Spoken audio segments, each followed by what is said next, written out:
जय हिंद मित्रों, ये प्यारे विद्यार्थी ओबरा इंटर कॉलेज बचाने के लिए आज से धरनारत हो गए हैं। काफ़ी दिनों से इन लोगों का प्रयास था, प्रशासन परमिशन नहीं दे रहा था, लेकिन आज प्रशासन ने इनको परमिशन दे दिया। छात्रता जिंदाबाद जिंदाबाद जिंदाबाद, छात्रता जिंदाबाद जिंदाबाद जिंदाबाद। हम लेके रहेंगे ओआईसी, हम लेके रहेंगे ओआईसी। भारत माता की जय, भारत माता की जय। वंदे मातरम, वंदे मातरम। हम बात करना चाहेंगे, अभिषेक जी हैं और आनंद जी हैं और बहुत सारे प्यारे विद्यार्थी हैं जिनके नेतृत्व में आंदोलन चल रहा है। अभिषेक जी, आप ये बताइए कि जो आपका यह धरना चल रहा है, इसके मुद्दे क्या है? आप आंदोलन पे क्यों उतर रहे हैं? जैसा कि ओबरा इंटर कॉलेज को डीएवी को हैंडओवर कर दिया गया था, डीएवी को हैंडओवर करने के बाद इन्होंने अभी तक कोई फीस स्ट्रक्चर को सार्वजनिक नहीं किया है। जो बच्चे यहाँ अभी अध्ययनरत हैं उनको अभी तक किसी महीने की फीस नहीं ली गई है।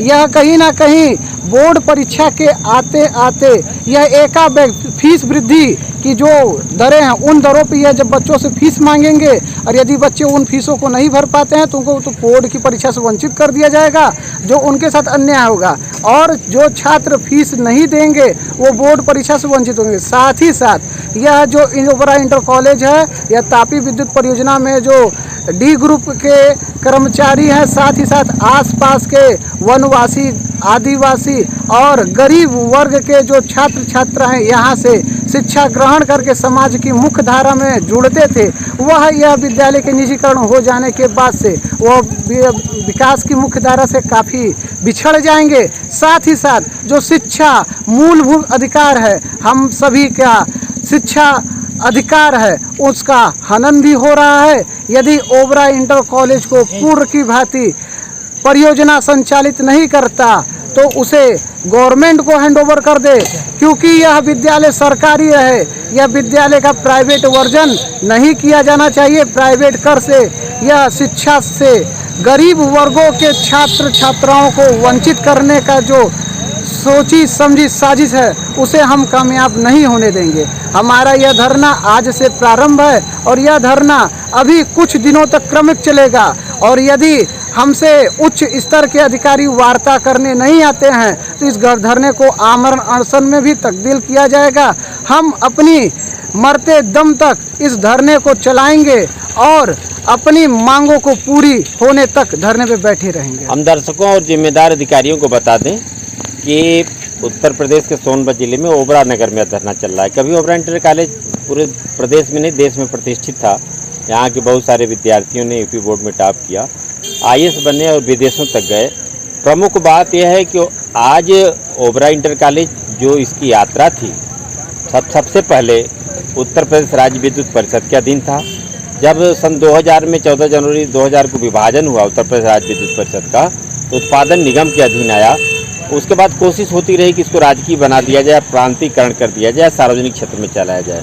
लेकिन ऐसा न करके किसी, जैसा अभिषेक जी बता रहे, किसी साजिश के गरीब बच्चे न पढ़ पाएँ या कोई और भी वजह हो सकती है, इसके पीछे और भी कारण हो सकते हैं। सार्वजनिक क्षेत्र के बजाय इसको प्राइवेट के हाथों में सौंप दिया गया। हम सभी जानते हैं कि सोनभद्र और आसपास के क्षेत्रों में, यहाँ तक कि सोनभद्र जिला मुख्यालय पर भी कोई राजकीय इंटर कॉलेज नहीं, केवल बालिका है। चतरा नगवा विकासखंड में भी कोई राजकीय इंटर कॉलेज नहीं है।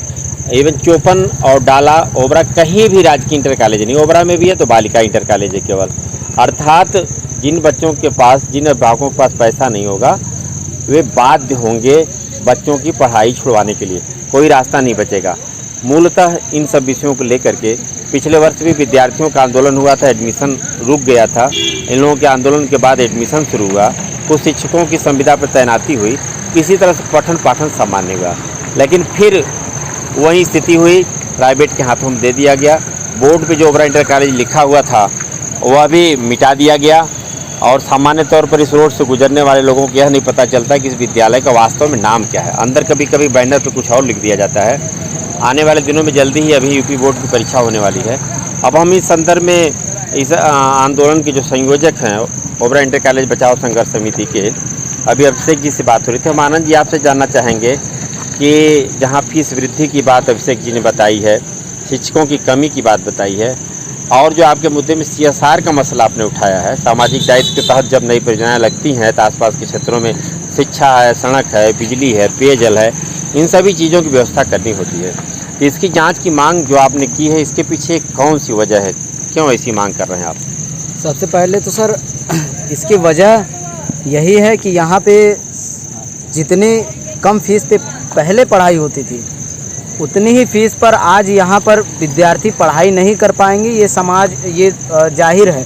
क्योंकि आज से ही इन्होंने 900 रुपये फ़ीस रखा हुआ, जो नया एडमिशन हुआ है उन्होंने 900 रुपये फ़ीस ले रहे हैं। फिर उसके बाद सर ये देखिए कि जिस समय गरीब व्यक्ति को देखा जा रहा है कि गरीब व्यक्ति लड़ने की हालत में नहीं, अमीर व्यक्ति बोलना नहीं चाहता है, जो इसमें बीच में फंस रहे हैं, जो कि सामान्य वर्ग से आते हैं, वो जब अपनी बात को उठाते हैं या कहीं सार्वजनिक स्तर पर कहीं बोलना चाहते हैं तो उन्हें बोलने या कहने का अवसर भी नहीं देते हैं। कहते हैं कि आपसे क्या लेना देना है, हमसे क्या लेना देना है। अरे हम सामाजिक तौर पर अगर अपनी बात को रख रहे हैं तो हमें बात रखने के लिए रोका जाता है। अगर CSR फंड की जो जांच होनी चाहिए उसके लिए हम लोग पहले ही से कितनी बार DM साहब को भी लेटर दे चुके हैं, SDM साहब को भी लेटर दे चुके हैं, ज्ञापन सौंप चुके हैं, लेकिन फिर भी CSR फंड की जांच नहीं हो रही है। जाहिर सी बात है CSR फंड वहाँ के गरीब इलाकों के लिए होता है जो कि ज़रूरतमंद लोग हैं, लेकिन CSR फंड का जहाँ तक है दुरुपयोग हो रहा है। CSR फंड का जिस प्रकार से दुरुपयोग सामाजिक क्षेत्रों में CSR फंड का जो प्रयोग होना चाहिए, लेकिन एक विद्यालय DAV कहीं ना कहीं बड़े स्तर की साजिश, एक परियोजना जो अपने क्वार्टरों को खाली कराकर वहाँ पे प्राइवेट लोग रेंट देकर अलॉटमेंट कराने को तैयार हैं, वो रूम को 3000 4000 दे के भी अलॉटमेंट कराने को तैयार है, लेकिन वो बोर्ड के कमरे परियोजना कभी नहीं अलॉट करती है। और एक तरफ यही DAV विद्यालय जिसको 6 से 12वीं तक इंटर कॉलेज का हैंडओवर किया गया है, 4 वर्ष पूर्व अपने ही विद्यालय का एक हिस्सा एक विद्यालय को दे देना, फिर उसी विद्यालय में CSR फंड का 35 लाख से लागत से बिल्डिंग निर्माण कराना, यह प्रेम, यह अंतर प्रेम मैं समझ नहीं पा रहा हूँ। इतनी प्रेम एक संस्था, प्राइवेट संस्था के प्रति एक सरकारी संस्था का क्या कारण है? हमें जो अनुमान है कि बड़े स्तर पर, ऊपर से ही बड़े स्तर पे भ्रष्टाचार और घूस देकर एक प्राइवेट संस्था को यहाँ पर बनी बनाई खिचड़ी खाने को दिया जा रहा है, और एक बना बनाए कल्चर को बिगाड़ने का जो श्रेय है वो कहीं ना कहीं परियोजना के ही अंतर के ही कुछ अधिकारियों की श्रेय पे ये हो रहा है। बिना सह पे एक परियोजना अपनी ज़मीन जो 1 इंच किसी को नहीं देने देता है, यदि कोई गरीब उनकी ज़मीन के आसपास रोजी रोटी को लगाता है तो वो अपने सैनिकों के माध्यम से, जो भूतपूर्व सैनिक हैं उन पर प्रताड़ित करते हैं, उनसे वहाँ से हटवाने का काम करते हैं। और एक तरफ पूरे विद्यालय को दे देना, और जिस दरों पर इस विद्यालय को हैंडओवर किया गया है 3000 रुपये मासिक और 36,000 रुपये वार्षिक की दर पे, जो यहाँ पे पूर्व की फीस थी 25 रुपये जनरल कास्ट के लिए और ST SC वर्ग के लिए 5 रुपये, और उन बच्चों के अनुपात में आप जाएंगे तो 1600 बच्चे पढ़ते हैं, तो कहीं ना कहीं 36 से 40 हज़ार के बीच में वो फीस पहले ही अर्जित करते थे। और 3000 में इनको ऐसा क्या बेनिफिट हुआ या ऐसी कौन सी घाटा थी राजकोष की जो ये 3000 से मेकअप कर ले रहे हैं? और क्या टेंडर प्रक्रिया में 3000 ही न्यूनतम, क्या न्यूनतम धनराशि नहीं निर्धारित की गई थी? कभी भी कोई टेंडर प्रक्रिया होती है तो उसमें न्यूनतम धनराशि होती है कि यदि इससे नीचे अगर बोली लगती है तो उस टेंडर को निरस्त कर दिया जाएगा। तो न यहाँ पे एक ही संस्था को, क्योंकि इनकी टेंडर प्रक्रिया की जब पत्र समाज में वायरल हुए तो उस पत्र को इन्होंने सर्वप्रथम भ्रामक बताया, क्योंकि स्थानीय कई विद्यालय हैं जो 10 वर्षों से संचालित हैं, वो भी इस प्रक्रिया में हिस्सा लेना चाहते, लेकिन उस पत्र को इन्होंने सर्वप्रथम नकार दिया कि यह जो पत्र वायरल हो रहा है ये भ्रामक है। और उसी पत्र के अनुसार अप्रैल आते आते यह डायरेक्ट हैंडओवर हो जाता है, और यहाँ बोलने जाओ तो कोई अधिकारी सुनने को तैयार नहीं है। हम विद्यार्थीगण को बताया जाता है कि आप लखनऊ जाइए, आप यहाँ जाइए, हम उतने सक्षम नहीं है कि हम उच्च अधिकारियों के उस संख्या में वहाँ पहुँच पाएँ। और जब ये धरना इसीलिए है कि जो भी अधिकारीगण हैं वो हमसे मिलने, हमसे बात करने हमारे स्थल पे आए, हम कहीं नहीं जाने वाले। हम लोकतांत्रिक देश में रहते हैं और लोकतांत्रिक तरीके से अपनी आवाज़ को बुलंदियों के साथ उठा रहे हैं, और इसी क्रम में आवाज़ को आगे भी बढ़ाते रहेंगे। अभिषेक जी, प्रदेश के माननीय मुख्यमंत्री योगी आदित्यनाथ जी या हमें कहेंगे जिले के जो प्रमुख अधिकारी, जिलाधिकारी या मंडलायुक्त या अन्य जो अधिकारी हैं, उनसे आप क्या कहना चाहेंगे इस मामले में?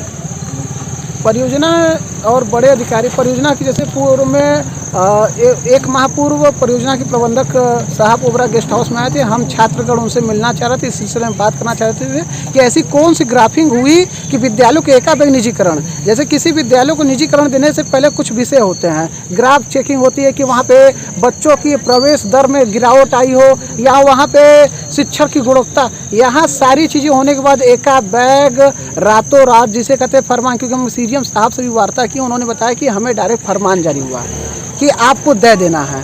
तो एक प्रकार से फरमान जारी होना हमें कहीं ना कहीं लगता है कि ये उच्च अधिकारी परियोजना के ही उच्च अधिकारी प्रबंधक और निर्देशक द्वारा ही यह बात, और माननीय योगी आदित्यनाथ जी तक हम यही बताना चाहेंगे कि इस जो कमेटी द्वारा यह सुझाव लाया गया है, इस कमेटी की सिफारिश को पुनः विचार करना चाहिए।